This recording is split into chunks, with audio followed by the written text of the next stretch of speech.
You're listening to Win-Win, an entrepreneurial community with your host, Ben Wolf.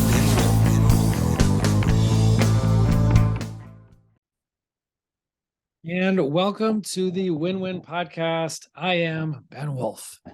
We're going to discuss with our guest today the topic of managing and recruiting post the Great Resignation and post-COVID. Should be a very interesting topic. And with that, I want to get into introducing our guest today, talking about this topic of management leadership and recruiting in the world that's post-COVID, post-Great Resignation. She is a fractional COO and integrator with clients at Wolf's Edge Integrators. Full disclosure, that is my firm and we are colleagues. She is my partner and is the head of community at the aforementioned sponsor, the Fractional Leadership Association. You can learn more about her at wolfsedgeintegrators.com/about. And with that, I introduce Jen Hamilton. Welcome, Jen. Thank you, Ben. Happy to be here. Awesome, and honor to have this conversation with you. And I guess known each other for so long, but if you'd please give our listeners and viewers a quick kind of 2-minute background on yourself, and I guess, and especially with regard to how you came to be talking about and thinking about this topic right now. Sure. Well, it's funny. I'll start my background with a place where you would never think that I would start this conversation. So my career started with PricewaterhouseCoopers as a CPA. So yes, a nerd for numbers is now talking about people. But the thing that I loved most about my accounting career was leading my teams and working with my clients to really improve their practice, improve their work, and I just loved being able to engage with how can they do their business better. And so after I left the CPA world, I went into educational consulting, worked with nonprofits in different school districts, and my focus was on empowering teachers, youth advisors, schools, school districts, how to better engage their students in the classroom, which ultimately I think is like the worst kind of management you could ever do. At least in a job, the people you manage are paid, but in school, they have to be there. And they're there basically voluntarily. Yeah, exactly. So that was really the best playground for me to learn what is going to motivate a human to do what you want them to do, even when they don't want to.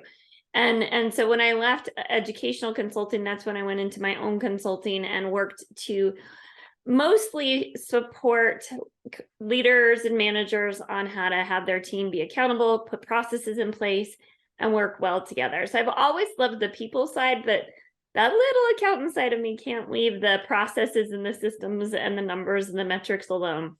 And so that's what ultimately led me into eventually shifting from giving advice about how to run their company better to being a fractional COO and integrator, and just couldn't anymore say, here's what you should do, and then not let the clients actually make it happen. So that's when I made the shift into fractional leadership, is that I wanted to be the actual executive, making sure people were held accountable and getting it done, still having strategic plans and ideas, but having the team of the client around me to make it happen. So yeah. Awesome. I appreciate that. And, and transitioning into our topic today of, Great Resignation, of COVID, and what's different with management leadership and recruiting. After that is, first of all, describe what were things like back in the halcyon days of 2019, right? Before all of those messes. I feel like we need some special effects to like go back in time. Right. Of the Wayback Machine. It seems so crazy long ago.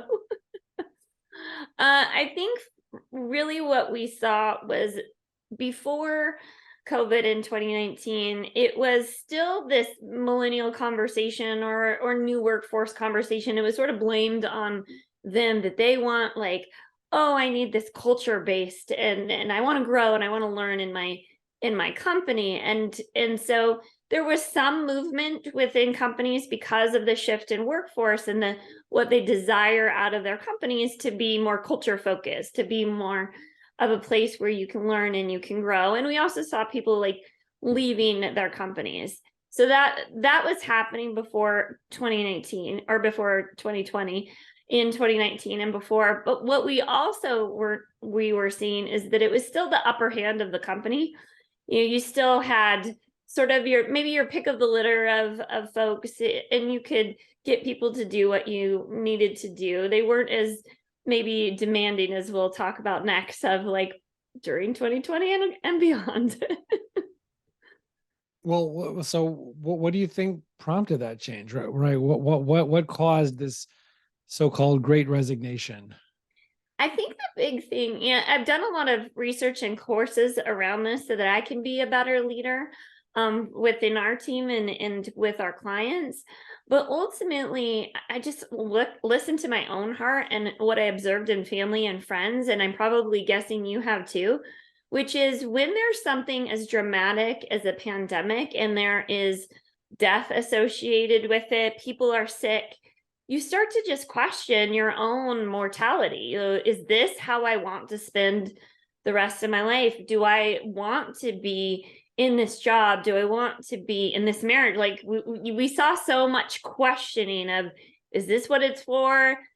When you don't know how much time you have left, you start to take inventory of your life and start to question, is this the best thing for me? Is this how I want to spend my time? So that was one side of it. Mm-hmm. The other side of it is that you are in a different environment. Not everyone had to go remote, but most everyone did in some way, shape, or form have their work environment change more at home, if you will, for a lot of people. But even if you were first responders or you're out in the field, your services, the way you interacted with people was very different just because they were at home, or, maybe you had to pick up something and go back home. So you being at home also and being remote just gave you a whole new experience of how to work or how to gain services. So it opened up our minds as workers of, hey, you can do things differently, things that you thought you could never do. Technology is now opening up the ability and the creativity that people are having of how do we connect, how do we work, how do we still accomplish goals. And so that's kind of the other side of it, is it broke through all the walls of like, well, you can't do that virtually. That either a worker would say, or also we saw it in the companies too. A lot of companies were like, well, no, we can't be remote. We've never been able to remote. We have to be in the office. And so that had to be broken down, especially in the more professional services side of things. There's still folks that were in manufacturing and first responders, of course, but there's still people that were maybe in the office that would home, people that aren't critical workers. So this just shifted on both sides, the way that companies looked at what's possible to be able to get my employees to produce, and I'm not physically there. It was for many, many people something they didn't think is possible. And now they say it actually can happen. And sometimes, and maybe oftentimes, people would be surprised as a worker or as the company how productive they actually could be outside of their normal work environment. So all of that exposure to different ways of working, looking at what's important in my life, doing that sort of self-evaluation, seeing you had different skills. I know a lot of people who are like, I can't do Zoom. We're now like feeling pretty good about technology. All of that just made everyone say, maybe I don't have to work where I am. And which went from COVID to then what we learned in 2021, which was the Great Resignation. Well, so let's get into now what business owners should be thinking about with that, which is, I guess, what are the top three things?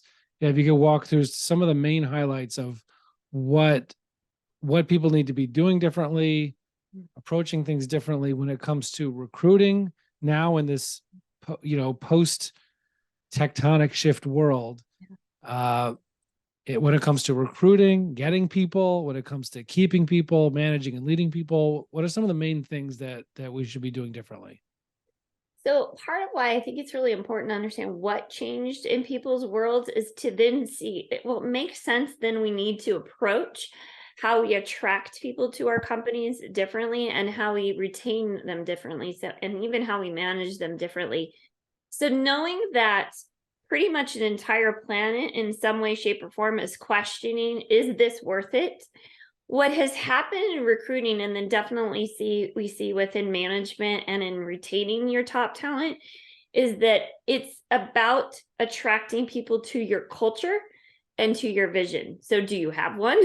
Do you have a vision? Do you have something that can inspire them to do more than just get paid? If all you have to offer in your recruiting and everything you lead, like look at your career page, look at your positions and your posting, how you post about your position.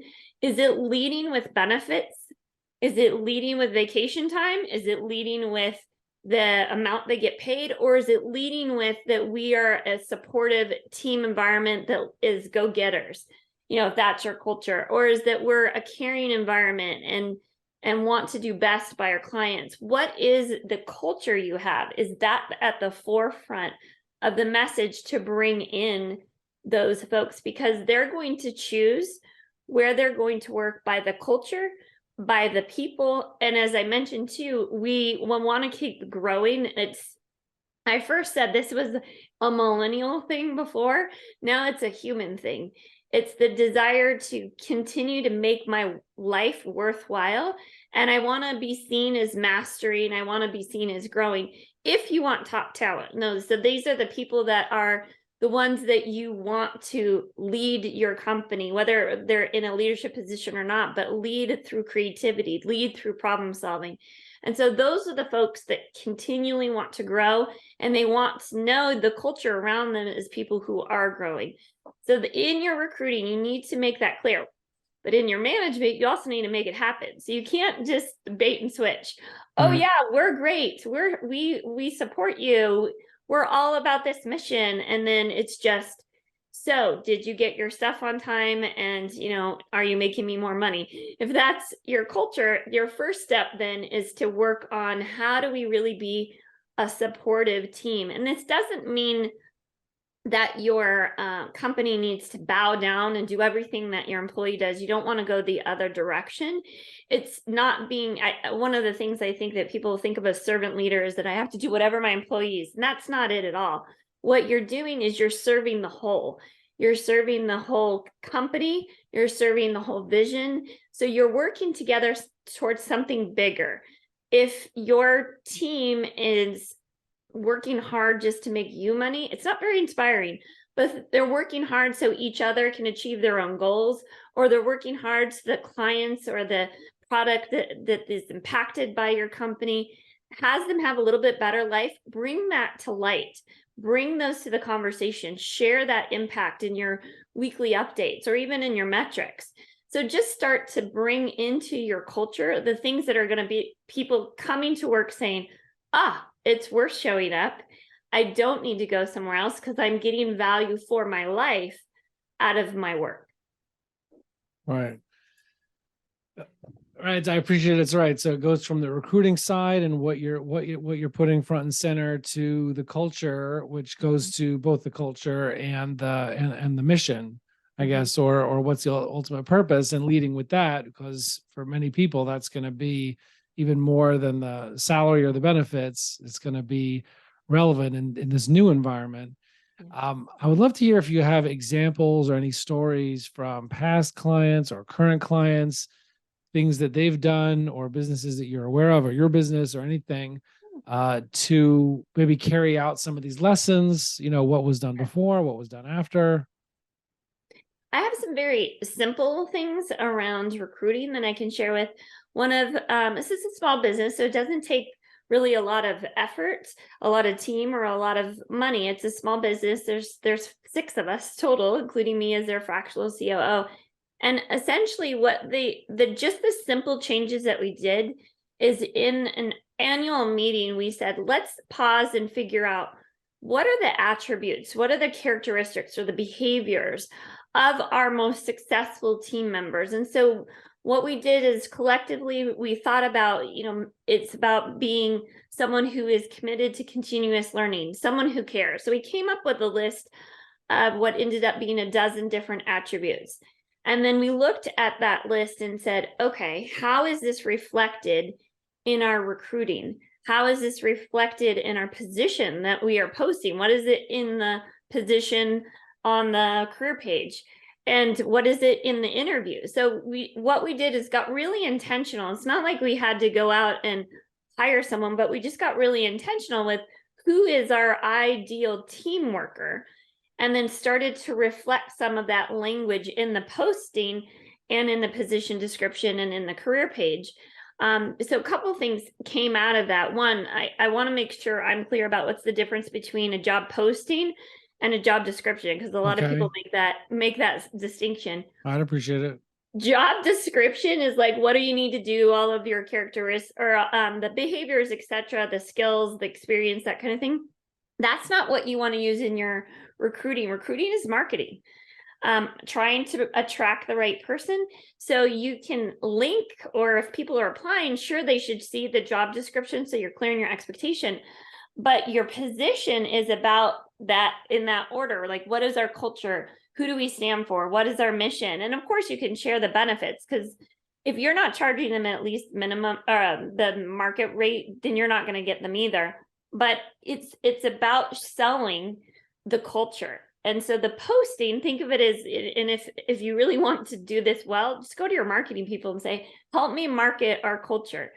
And so with going back to this small business, what we did is we had them really just first of all, make a job posting, because they only had the job description that they would put out there, but make the posting reflect the values. And one way you can do that is you can list, this is who we work with, and don't apply if you're these. So if you are someone who really cares about making a difference in people, then you should apply.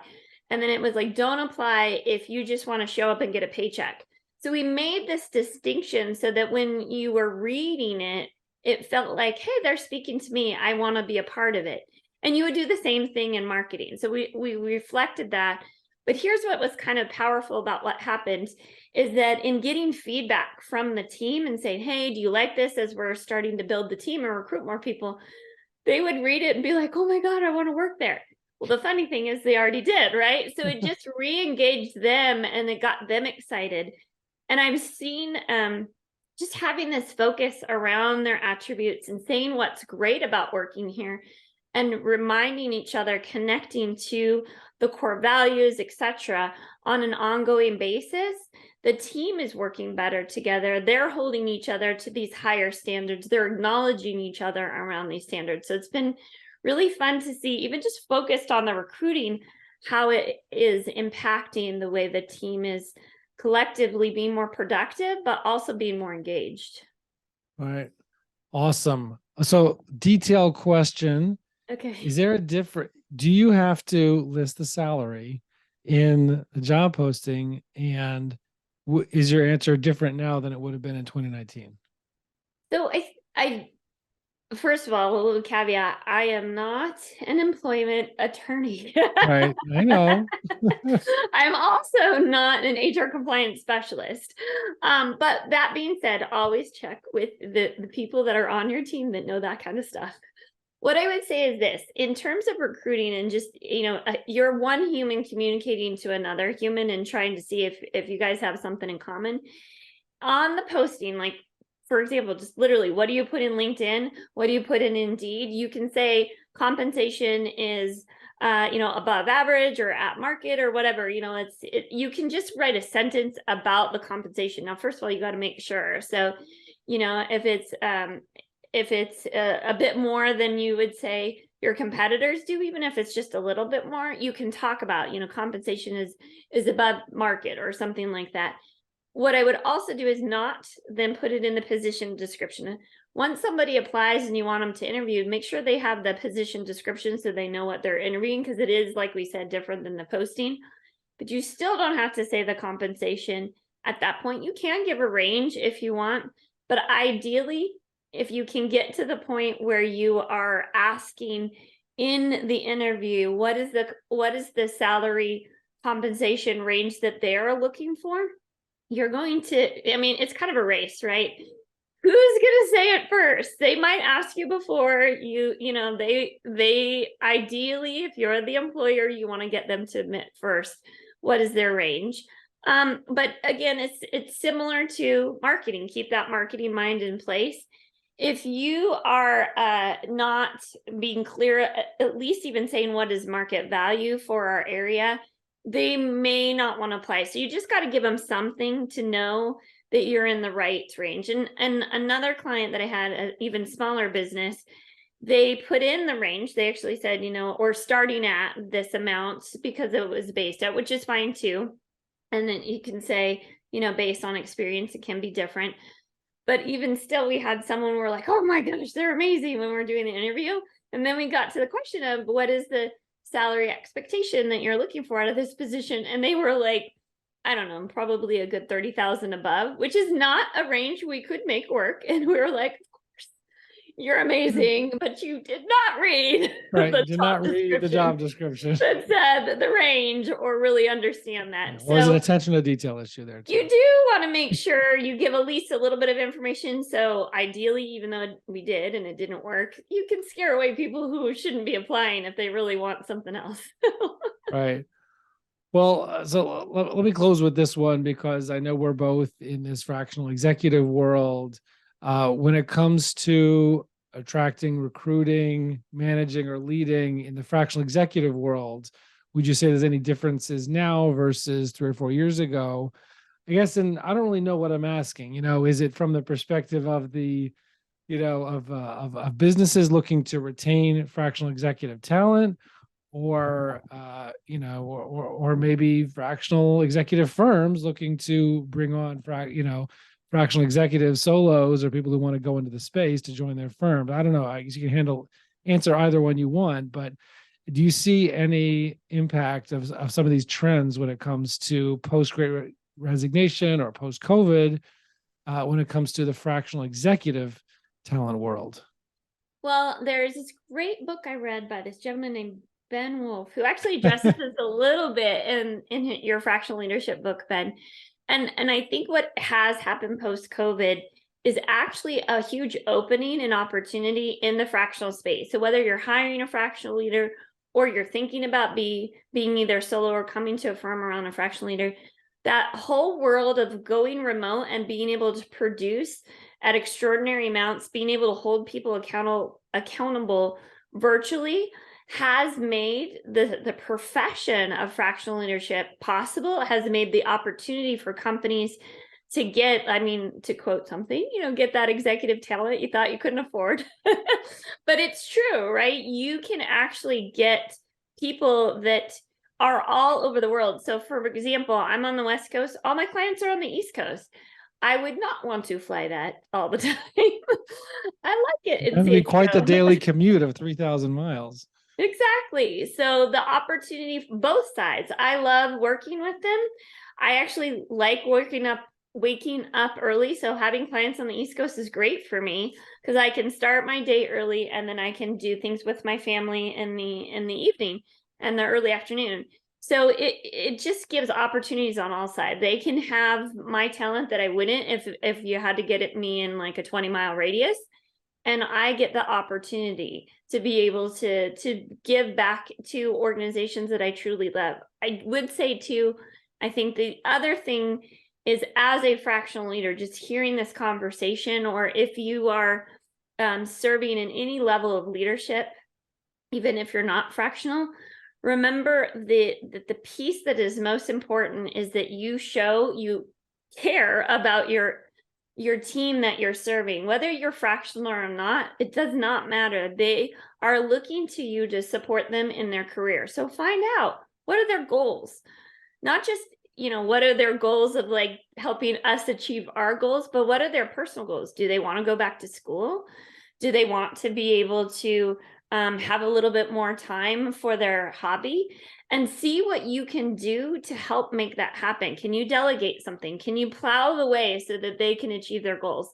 That's going to bring loyalty to the company. It's going to bring loyalty to you as a leader, but it's also going to spread like wildfire in a positive way through your through your team as they hear that, hey, they not only ask, but they do something to support me. Mm-hmm. That's great. Yeah, and I think that is, as you've hinted, going to part of the growth of the fractional, number of people embracing a fractional way of working, is that same factor that you mentioned motivating the Great Resignation, which is, what do I really want to be doing? How do I really want to be spending my time? Feeling less bound by the status quo of whatever you're doing before, or perhaps even for many years. Be willing to say, like, hey, I'll try something new that's going to work better for my life, or allow me to make more money or spend more time with people or on things that I'm passionate about, that I couldn't do when I had a regular full-time job as an executive. So same thing that's motivating the Great Resignation is also motivating a lot of people to go into this fractional executive space, and thereby making that kind of talent accessible to more businesses and not bounded by geography, as you said, with your clients 3,000 miles away. Absolutely. I mean, I think that's what's extraordinary opportunity for both sides. And we'll just continue to see more and more of that as, just look ahead. Our millennials, who we say kind of started this, like, I want to just go work somewhere that makes me happy. That's what we're seeing now with everyone. But just imagine as they continue to get towards the more premium part of their executive career, and they're looking to say, I don't want to work for one company anymore. I want to make a bigger difference, which is where a lot of us fractionals do. It's just going to continue. It is not going to lessen, but the desire to be a part of something bigger, helping multiple people, that's a big desire within fractional leadership. I don't know, there's this podcast called Win-Win. Maybe that's why we're saying this, but it is a win for the fractional leader. It is a win for the company. You get your life and you get to be able to help small companies that normally couldn't afford you, but desperately need you. And that's super rewarding for us as fractional leaders. But it's really extraordinary to see how quickly these small businesses can grow and pivot because they have us really as the rudder to, like, help them. We've been there, we've done that, we know what to do, but can get them where they need to go. Right. By the way, in case it makes us Gen Xers feel a little older, that these millennials that we're talking about, like, they've got like teenage kids now. Some of them, like, they're gonna be grandparents in 5 or 10 years. Some of these They are our millennials, next fractional leaders. Yeah, and that too. Yeah. Anyway, thank you, Jen. I appreciate you making the time to talk today, for giving us this perspective on how we can recruit and manage and lead more effectively and not put our head in the sand when it comes to, the different world that we do live in, post quote unquote Great Resignation, post COVID. So really appreciate that. You're welcome. Thanks for having me on, and thanks for sharing with our whole community. Absolutely. And indeed. Thank you, Jen. And everybody else, we will see you on the other side. Thank you. You're listening to Win-Win, an entrepreneurial community with your host, Ben Wolf.